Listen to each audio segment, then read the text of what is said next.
আপনি কি কখনো দেখেছেন কয়েক হাজার পাখি মিলে একটি কবরকে বৃষ্টির হাত থেকে রক্ষা করছে?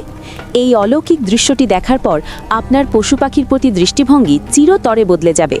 সেদিন আকাশ ভেঙে পাথরের মতো শিলাবৃষ্টি পড়ছিল, চারপাশের বড় বড় গাছ উপড়ে পড়ছিল, আর পুরো কবরস্থান কাদামাটিতে একাকার হয়ে যাচ্ছিল। কিন্তু একটি নির্দিষ্ট কবরের কাছে যেতেই সবাই থমকে দাঁড়ালো। দেখা গেল কয়েক হাজার পায়রা সেই কবরটিকে ছাতার মতো ঢেকে রেখেছে। শিলার আঘাতে তাদের ডানা রক্তাক্ত হচ্ছিল, কিন্তু একটি পাখিও সেই জায়গা থেকে নড়ল না, যেন তারা বুক দিয়ে কাউকে আগলে রাখছে। কে ছিলেন এই কবরের মালিক? গ্রামবাসী জানালো, তিনি ছিলেন এক অতি সাধারণ দরিদ্র বৃদ্ধ।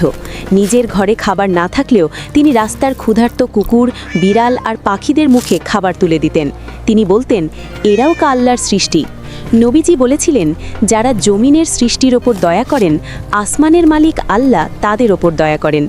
আজ সেই দয়ার প্রতিদান হিসাবেই আল্লাহ তার পাখিদের পাঠিয়ে দিয়েছেন তার কবরকে রক্ষা করতে। আল্লাহর সৃষ্টির প্রতি ভালোবাসা যে কতটা শক্তিশালী, এই ঘটনাই তার প্রমাণ।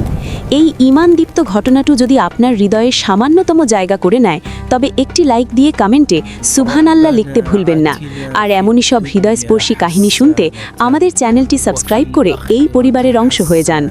আল্লাহ আমাদের সবাইকে দয়ালু হওয়ার তৌফিক দান করুন। আমিন।